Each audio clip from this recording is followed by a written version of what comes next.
Hi, this is Andrea Gin, and I'm the producer and one of the hosts of Pop This.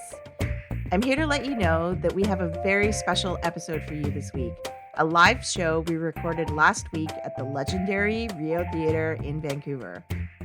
It's Pop This's 10th anniversary this year, if you can believe it. On top of that, one of our hosts, Andrea Warner, recently released a book called Time of My Life, Dirty Dancing, in which she explores the enduring popularity of the movie and its lasting themes of feminism, activism, and reproductive rights. We wanted to celebrate both things, so we got together with the fine folks at the Rio to create a night that included a reading from Andrea, a live recording of Pop This, a screening of Dirty Dancing, and a costume contest. And the costume contest was won by someone who actually handcrafted a watermelon stuffy for the event. She carried a watermelon to the show. Our guest on this episode is the always wonderful programmer from the Rio, Rachel Fox.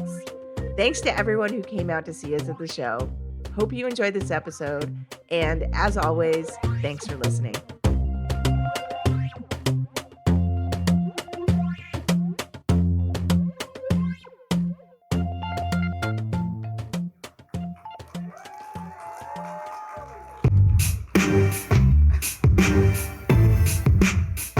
All right, thank you everyone for sticking around. I'm going to do a quick reading, and then I'm going to invite Lisa and Andrea Gin and our special guest, Rachel Fox, up for our little recording for Pop This. Okay. Scan the trailer or skim the surface of Dirty Dancing, and it should have been a throwaway summer fling film. Instead, it's become an iconic piece of pop culture. In part, the film's ubiquity has helped grow its place in the zeitgeist. It has aired on cable pretty much weekly since I was a teenager. But its endurance isn't just its ubiquity. It's the quotable lines that everybody knows whether they've seen the movie or not. It's the brilliant use of music from the 50s, 60s, 70s, and 80s, even though the film is set in 1963. It's the charm of its cast and the real-life tension and affection between Jennifer Grey and Patrick Swayze, surfacing in their excellent performances as Baby and Johnny. It's the erotic heat of Grey's and Swayze's bodies moving in tandem as Baby and Johnny find their rhythm together. Also, just a side note, I'm sure that this is everyone's first visual metaphorical threesome. I like it. It's also the evocative and risque title that promises one thing and then delivers so much more. The words Dirty Dancing give that first impression, and it's a clever one because it allows the film to tell much bigger stories. There's authenticity at the film's foundation. Writer and producer Eleanor Bergstein took inspiration from her own life when she wrote the screenplay. A former dancer who spent summer vacations at Jewish resorts in the Catskills with her family, Bergstein poured aspects of herself, her sister, and other people in her orbit into the characters of Baby, Johnny, Penny, and Baby's sister, Lisa. Bergstein also fought to ensure the film never lost the real-life stakes that subversively drive all of the action, because at its core, Dirty Dancing is an abortion movie. Penny's need for an abortion is what drives Baby to step into herself in a whole new way, a feminist act of community care that we don't see enough of anywhere in film. It's powerful and resonant, and this sisterhood solidarity is a fascinating counterpoint to the tension and conflict between biological sisters, Baby and Lisa, who are initially at odds with each other. But as Baby and Lisa come to learn each other's secrets, they begin to understand more about the world and themselves. And I think this might be the real reason Dirty Dancing endures. It portrays girls and women as full individuals and treats its characters and its audiences accordingly. Their grievances and feelings and experiences aren't trivialized, dismissed, or ignored. They are the whole reason Dirty Dancing exists.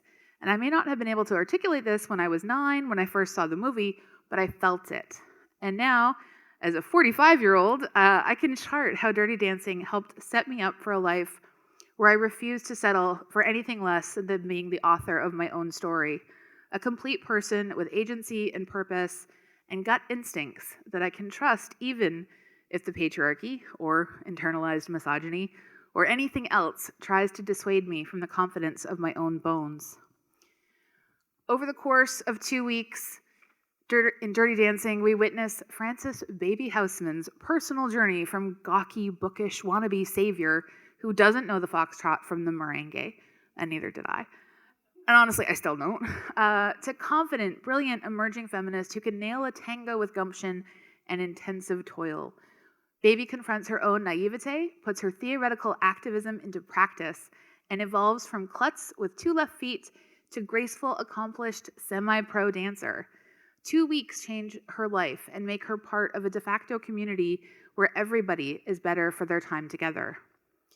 But Baby not only helps other people, she also helps herself. She asks for what she wants, and she stands up for what's right.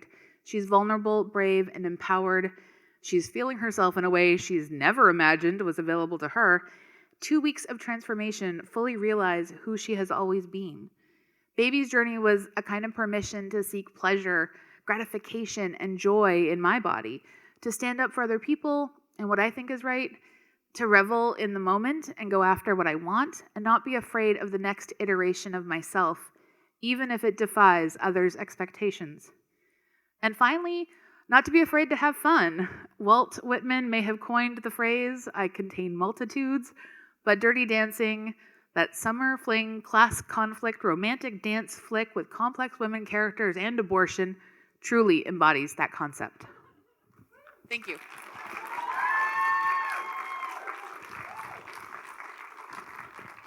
Thank you so much. Now, could I please invite Andrea Gin, Lisa Christiansen, and Rachel Fox on stage.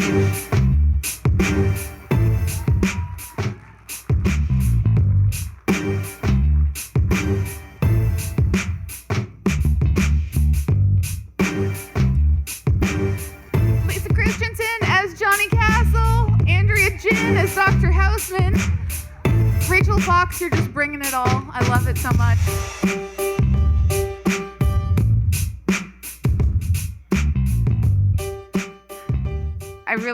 I'm so glad that you're holding that watermelon the entire time. AG and Lisa, I'm going to get you to grab your microphones. Rachel's already got hers in her hand. Yeah, we just tucked them on the floor. It's secret. And apparently, so I learned this earlier, these microphones, they like it when you talk into them like this. I can do that. You can do that. Yeah, I can do that. How long have you been talking into a microphone now? I mean, how many years? Like so long, but when I'm at home, I talk into it like this. And here, I talk into it like this. Oh. I know. I feel like I really learned something today, you guys. I feel like I should do it like this, like they always do that when they... No, I know, but you have to, apparently you hold it like all this, right. and that's... Anyway, I just want to proudly state that the show time rundown that we wrote, we're on time. It is 8:25 right now. Well, I went to the school of CHRW Radio Western, so I understand the need to not have dead air. Rachel knows what's happening. Okay, so guys, we just watched Dirty Dancing. You are listening to Pop This for those at home who are going to listen to this at some point. I'm Andrea Warner. I'm Lisa Christiansen. I'm Andrea Gin. I'm Rachel Fox. Yes, and this is the crowd at the Rio. Rio, can you please just scream a little? So fun. So fun. You sound twice your size, and I love it. It's great. No, thank you so much, everyone, for coming out and for being a part of this. I know I've seen this movie very recently because lately, for the last couple of years, have seen it, 200 times. But I want to start with Rachel. When's the last time you watched this movie, and what were your feelings tonight? Well, I was saying to somebody else just a moment ago, it's in the echelons of movies I've seen more than any other movie. Yeah. So there's that. But I've seen it pretty recently because we show it here at the Rio. And there was a period, I would say, certainly pre-COVID, I want to say, we probably had an anniversary year, maybe 2017, 20, something like that. And we showed it, and certain people here were like, really? Dirty Dancing? And I'm like, yes, it's Lady Star Wars, watch. And that summer, she says fondly, it was sold out numerous times, right? Because people were like, oh, I haven't seen it in theater in so long. And I remember, like everything that you were speaking of, just now in your book, I remember when I was doing the promo, I'm like, it's a movie about an abortion. Yeah. That's what it's about. And people were like, it is? And it's like, yeah, let's go watch it again and realize the relevance of it. So yeah, it's still very fresh to me. Yeah, absolutely. AG, I know you were not with us. So Lisa and I thought about this movie in the first year of Pop This. And at the time, AG was not a co-host. AG was producing and was able to avoid a lot of films that we watched. And Lisa and I thought about Dirty Dancing versus Footloose. And Lisa was on Footloose's side, and I was on Dirty Dancing's side. No. It gets better. At the end of the episode, spoiler alert, she was like, why are we talking about these? Why aren't we talking about, oh my God, the name? Flashdance. She's like, why did we even do this? Why aren't we talking about Flashdance? Anyway, so Lisa subverted all of us at that point. But AG, I've really never fully heard how you feel about Dirty Dancing. Well, I only saw Dirty Dancing for the first time like 5 years ago. Wow, incredible. I somehow completely missed it in my youth. Yeah. And I when I watched it, I came to realize that like your whole understanding of what dance is based on this movie. Absolutely. It's like inherently a sexual act. Yeah, because for the longest time, I absolutely believed all dance led to sex, and this. And we had some weird conversations about it because I'd be like, that's what the guy thought in Footloose too. Just so you know. I was gonna say you're confusing the two. They both blurred in my head pretty hard, and I think that's what they call imprinting. I don't know. As a youth, I was also like every time I watched like Miss Piggy dance, she was like basically trying to assault somebody with her loins, and I really admired that as a child. So I mean, it's in everything that I watched in the 80s as just dance leads to sex. Yeah, I didn't understand that for the first few years of our friendship, and we'd be like, "Oh, like, why are you trying to dance with me? Those people are just dancing," and you're like, "No, they're not. No, they're gonna have sex." How often was I right? Not often. I think I was right a few times just at dance. least. Yeah, I think I was right a few times. Well, the lambada is the forbidden dance. So. But I also recently just saw Footloose. And I have to say, Lisa, the dancing in Footloose is goofy. Yeah. I can't believe that you when you're argued angry, that you it don't was... drive your car to a factory and dance it out? Is that not something you do? I mean, I'm just saying, it's hard for me to understand why you argued it was the best dance movie of all time. Well, not I to think relitigate that. Yeah, well, looks like we're doing that. So... there was also Flashdance, so don't forget. Well, there's also Save the Last Dance, but let's save that for another decade. But that's more 90s, right? So like we're confined to 80s right now. Dance movies. But don't you think though, like there's something about this film for me rewatching it, and you have maybe a different perspective. Like if you saw it as a child, as I was, or when it was fresh and new, like it's sometimes movies kind of I think land differently with people, like. You know, maybe like The Goonies for me holds a place in my heart, but I've met people that have seen it as an adult. They're like, I don't get it. And to me, that there's a lot of that happening with this film. And I think when I saw it as a kid, there were things that like I loved and resonated, but also bothered me at the time. And there's still the same things that kind of stick with me a little bit about the film. So when I watch it, I'm like, yeah, I was right. Like 30 years ago. You knew that Robbie was bad 30 years ago. All of those things, but I was mentioning earlier, it's the anachronisms of the film. It's like, why is this Eric Carmen song in here? What is this song Patrick Swayze is singing? It doesn't look right. Why are they wearing aerobics wear when they're dancing? Her jean shorts to me were very of that era. Like little things like that. But yeah, I mean, I think that they do that on purpose, and because you know what, it's easier to make a movie if you're just like loose and fast with fast and loose and fast, with all of the things include. And I think like I don't know, I always thought it was kind of like fascinating. Like for me, the first like the Dirty Dancing soundtrack was because I loved the mini pops so much, and they covered all the decades of music. I was just like, okay, this is an absolute extent. This is how music is made. I didn't understand that it was out of sync or out of time or anything. I just thought like, okay, decades melt together. What is time? I was very early in my Aquarius adoption of that particular Yeah. What is time? Who cares? Yeah. But also, I'm obsessed with it. But the soundtrack also extremely popular, so they made the right call. Sorry, they, you know. It definitely worked, and it definitely like has a place. And I think for me, watching it again on the big screen, I program in a movie theater, so I kind of look at it critically and in a way like, if this was made today, what would it look like? You know what I mean? And I think also too, like, the thing with this movie is it's not like when it came out it was necessarily an immediate smash hit. There's no like big star. Like Patrick Swayze was known before this movie. This movie made Patrick Swayze. For like, sure. He didn't, I mean, yes, he was in The Outsiders and, yes, he was on roller skates a little bit and Red Dawn with Jennifer Grey. But like, this movie made him, like that moment at the end when he's doing the dance and you see him sort of come up into camera, like, that moment on screen is, to me, the start of Patrick Swayze's career as like an icon of that era. Like, this movie put him in a place that I don't know that movies can do that anymore. Like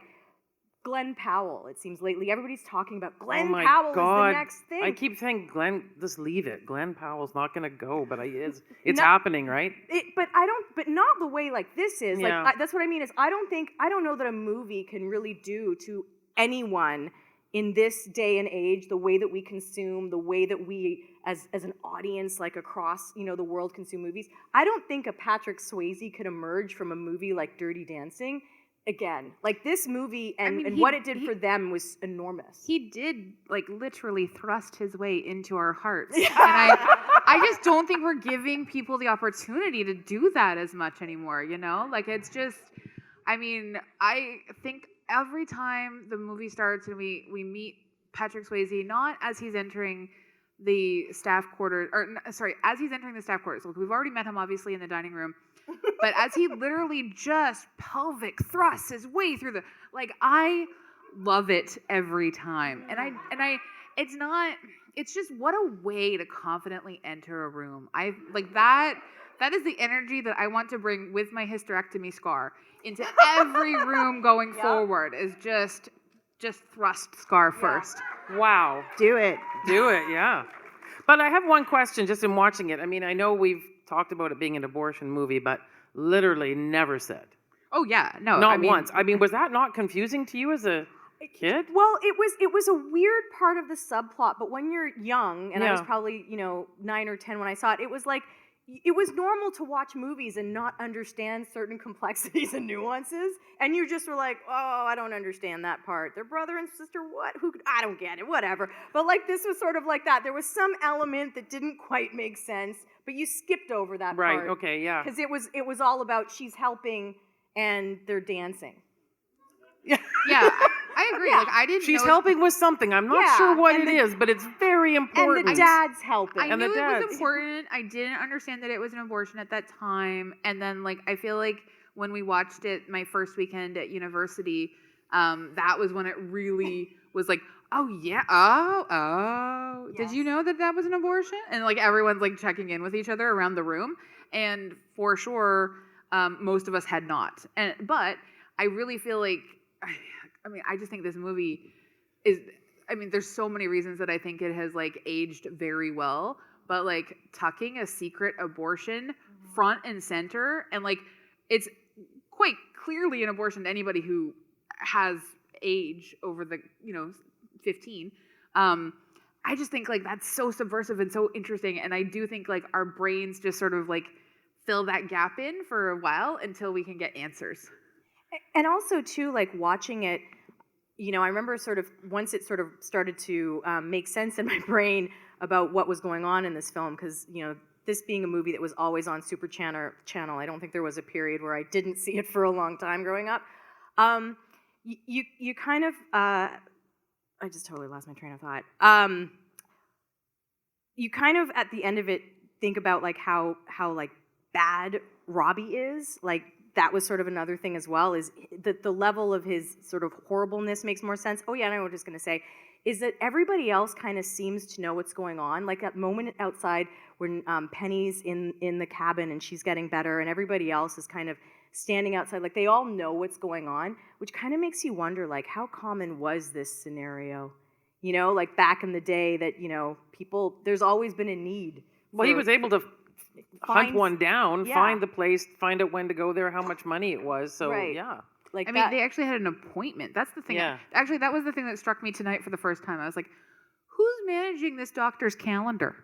I am very curious about how you get an appointment. Like, I don't know. I mean, I've read a lot of Maeve Binchy novels, and they all have an abortion at some point in the film or in the book. So that it's helpful in the sense that, like, where it's been illegal or where it was criminalized, everyone finds a way. Like, it's ridiculous to pretend that abortion is not a healthcare issue.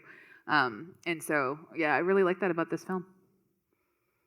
I think we also have to give acknowledgement to the character of Dr. Houseman a little bit, because I feel... Because you're dressed like him? Like, yeah, I chose to dress like him tonight. Because I feel like he's a little underrated. I feel like he is just trying to have his first vacation, real vacation, in 3 years.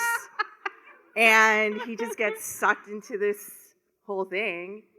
And you see him, he's so optimistic at the beginning of the film about having a vacation, and he slowly becomes just so exhausted. But he brought his doctor's bag with him.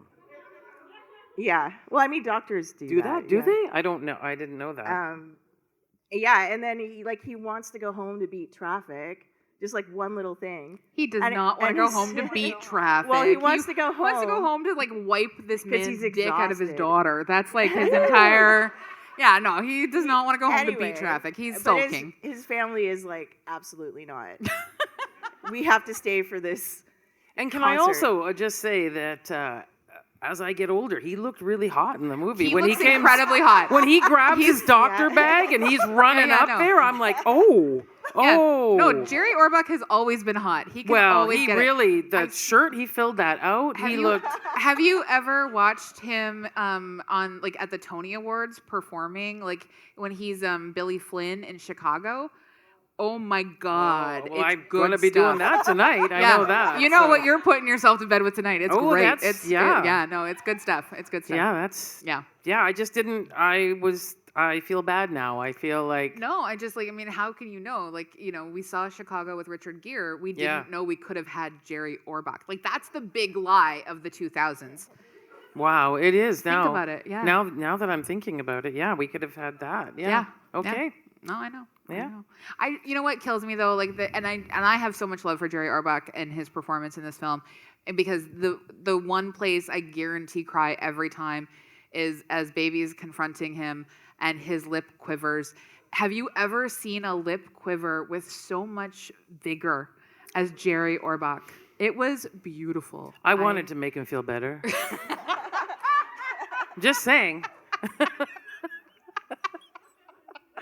I understand completely. It was an awakening for me here. No. I know you had an awakening once. I had an awakening this evening. So I'm really Lisa. excited about this. Like, yeah. I mean, without him also, right? He couldn't have. He saved Penny. He did. No, he's crucial. Yep. And he's kind of like, you know, the antithesis of like the John Voight character in Footloose, right? Like you have these two movies. John Lithgow? John Lithgow. Yeah. Can you imagine John Voight in Wrong, that? I was like, did wrong I see John. that? Yeah, but, okay, yeah. But like it's kind of interesting. Like those two movies, like they have such a natural synergy to them. To anybody who lived in the '80s, who remembers that time, and you have two sort of male archetypical characters, and they're so different, right? Yeah. Incredibly so different. Yeah, I mean, I think like John Lithgow, they give him a bit more backstory because he's obviously lost his child and he's grieving and things like that. And I think Jerry Orbach doesn't get as much to work with, but I think his performance is equally compelling. He has you see where Baby gets it from him, because he's all about bedside manner. He's he is judging Penny to some degree, but he treats her well. And that's what she's, commenting on. And even like Johnny is like, wow, what he did. Like he sort of rose to the level of professionalism, like he triaged or something. Like he went to war, like I'm going to help this person and do my job because that's my sworn oath. So he is, sort of a hero, but the way that he treats her is like, I'm going to put you first. You do see that in that character, which I think is really memorable as well. Well, and then we have Johnny at the end saying, he met people who cared about something else, and, he was changed. Like all of us were changed. Tonight, specifically. One of us specifically. One of us very much so changed tonight. Yeah, no. Yeah. When I did a screening in Edmonton a couple weeks ago, and it was my first time sort of being in an audience, and I hadn't done a book event in a while. And when I got off the stage after the conversation, 2 different women of varying ages both said that I was not fair enough to Johnny in my declaration that Baby and Johnny do not stay together. This is a summer romance. I'm sorry, it's over. You always say that. I always say it every time. Every movie, you ruin the love story for me. Every single time. I can't help it. And so my thinking, and I said, Johnny hopefully goes and like pursues his love of dance, and he doesn't, for whatever reason, this union thing really bothers him. So I hope that's not happening for him. I hope he can just like be a dancer and make his living that way if that's what he wants. And I hope that Baby goes on actually to become a union leader and really like make change in the world. So this was my vision for like the future for them.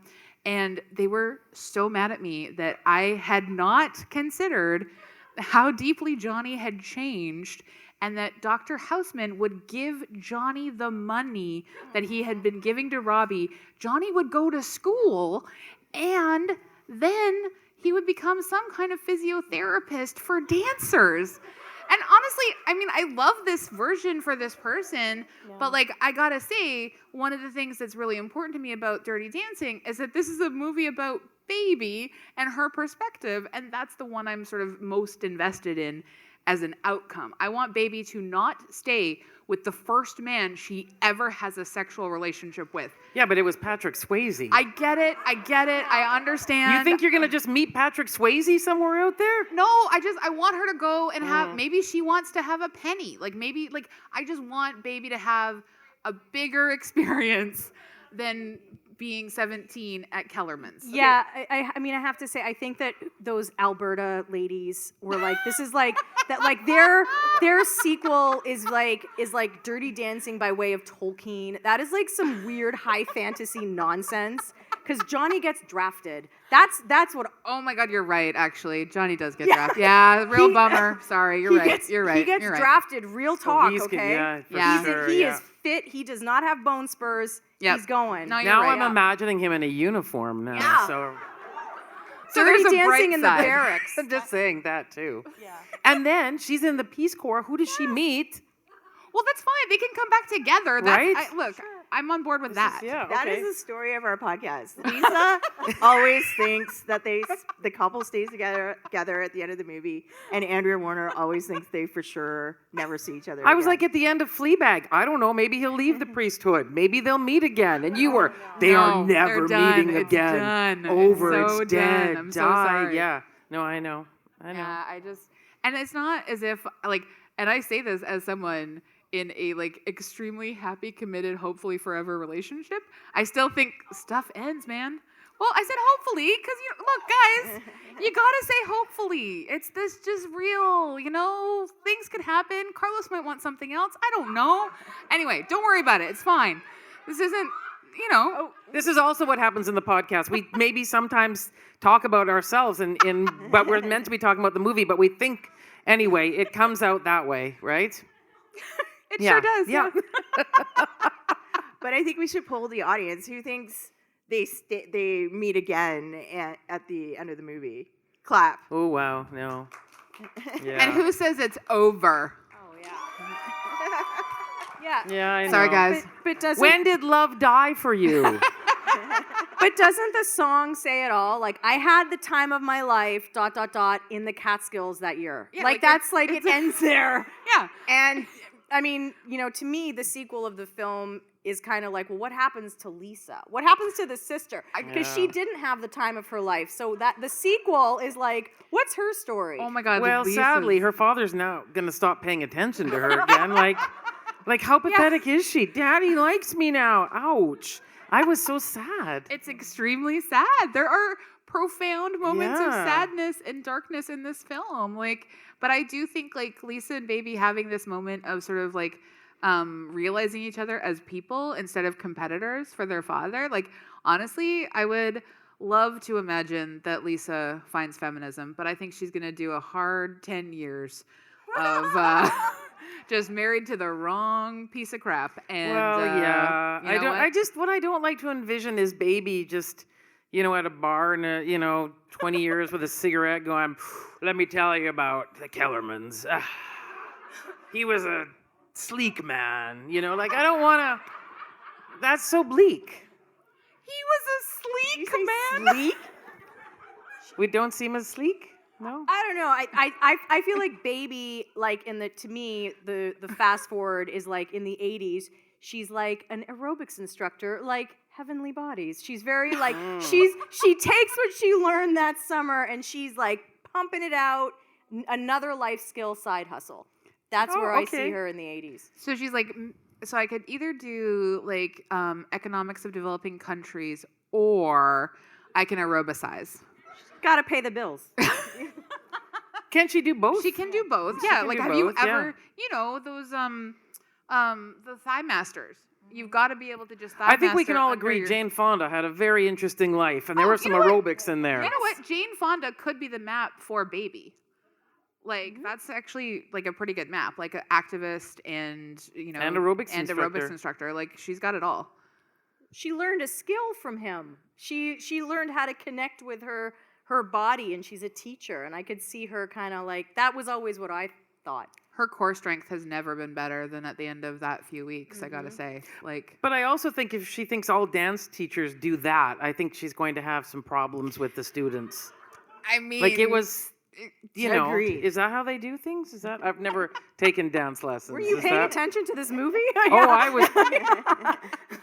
AG, as a former figure skater, did you feel any sort of like affinity with the choreography and dance moves that Patrick Swayze and Penny had going on? Like, did you feel like you could bring that routine to the ice? I am actually quite shocked. The theme of ice dance this year for international competition was the 80s. Ooh. And I didn't see one team doing a dirty dancing routine. Oh. What? Yeah. I come to think, like, it's pretty shocking. It seems like Were such there an any welders? obvious. No. No. That's absolutely abysmal. I'm so sorry. Well, I feel sorry anyways. Like, so, but I'm going to circle back a little bit because we're getting towards the end of our time. And AG, you didn't get to weigh in on this originally. Rachel, you also didn't get to weigh in on this originally.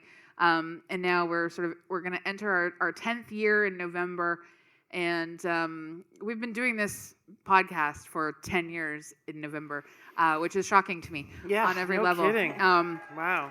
And I do want to shout out. So AG thought of this after Lisa and I were in conversation for my first book at my first book launch 9 years ago. AG came up to us after and was like, "Hey, that was pretty good. We should do a podcast." And so really, Pop This is all about her idea ultimately, and bringing it back to a book environment is also extremely nice. But I want your opinion. I know you said the dancing was silly on Footloose, but if you had to choose Footloose versus Dirty Dancing, what do you choose? And you cannot say no. But is the question, what is the greatest dance movie, or what is the greatest movie? We're never like establishing that. Like, I mean, I don't know that any of us are going to be able to weigh in on what is the greatest dance movie. Well, you did for the first few years of the podcast. Sure, of course. I'm gonna fight for Dirty Dancing until I die. I ended up writing a book about it. But I don't know dance. Again, I think I don't get dance. dance I've is- said that many times. Dance is public sex to me, apparently. So don't Yeah. worry about it. No, but And Footloose is dance to Lisa, so I think you're both wrong. I think Dirty Dancing is a superior movie. I'm sorry, Lisa. Superior. I saw Wow. Footloose. Okay. I saw Footloose recently. It's not holding up well. I'll just say that. Well, it had But a harder, the- topic, I would say, you right? can't respect the dancing in Footloose. Well, did you know that they weren't allowed to dance? So those are people But that have had to learn dance secretly, not they like also this showed here. that they could just drive 10 minutes to the next town and dance. They could, but it was wrong to do that, right? I mean, it was a lot harder. Easy, though. It was a lot harder. It was wrong and easy. It was illegal. It was contraband dance you were seeing there. Rachel, I'd love your opinion. Footloose or Dirty Dancing? I mean, I enjoy them both, but as much as I remember watching Dirty Dancing and thinking those things don't make sense, there was the main thing with Footloose that I never understood was, I understood the concept of like a dry town because I remember driving through them on long car trips, but I've never understood how you could have a town that people can't dance like that as a construct. I was like, well, that doesn't make sense, and I couldn't get past that part. And also that whole scene where like she has the breakdown with her dad when she's like the daughter is that her name? Ariel, Laurie Singer. Yeah, with the red cowboy boots, and she has the sort of the weird breakdown with her dad. That whole scene to me was so like lost me. But they both are great. I probably am team Dirty Dancing, but Footloose has its moments. That hair on Kevin Bacon is so stunning and memorable. Look, I love Footloose too. I do, but I absolutely love Dirty Dancing. But there would now remember the 80s obviously dance very important. Yes. So for the Footloose people not being able to dance was really like having no legs almost. Wow. Like it's really it's actually a very tragic story. Yeah, I know. I guess so. I just couldn't buy that part. I think like Dirty Dancing for me, because again we stick with Baby's point of view, and it's very much a young girl's story. That to me has made it so interesting and so different than so many other films. Whereas so many films like Footloose, it's a very male-centered story. Like Laurie Singer's character is assaulted by her boyfriend. She's going through like Dirty Dancing is for me, even though it has its dark moments and lots of horrible stuff happening with Penny, it is ultimately like a much more hopeful, joyful film that feels. Again, it feels like I can relate to it a lot more because it sticks with Baby almost every step of the way. One question. Patrick Swayze's wardrobe budget, nothing? Zero? Like, were those his own pants? He wore nothing else except those black pants and those same boots. That's movie. Fine. That's a fine outfit to me. I didn't need anything Either else. he was shirtless or he had on the same shirt. Like, what? Right. What are we doing here? That was perfect. It was absolutely perfect. Same pants. Did he have like 10 pairs or just those the are one? the best pants in the entire world. Have you ever seen a higher No, waist? they're very sculpted on him. Oh my God. He like that was a man knows how to flattering cut. wear a pants. It was a flattering cut for sure. Yeah. Like I was actually fine that he kept his boots on in his home when she goes to the like I was just like, okay. He really likes those boots. I like, you know what? He wanted the extra 2 inches. And I'm fine with that. And every time he was angry, the clicking across the floor, really I loved said it. something. Yeah, no, I'm into it. I'm into it. All right. Well, we do need to wrap up, and we also need to wrap up the podcast and then do the costume contest and then leave the venue and go into the lobby. Thank you so much, Rachel Fox, for joining us. Thank you very much. Pleasure. Thanks for joining us. We had the time anyway, you know. Yeah. Thank you, Andrea Gin and Lisa, for like all of us doing this together for 10 years. 10 years. And you know what? It's always fun. I know. We've never actually we've left never, never speaking again. Like we've always managed to really make it through. And congratulations to you on your book. Yes. Thank you. Huge Thank And another book. Yeah, there's the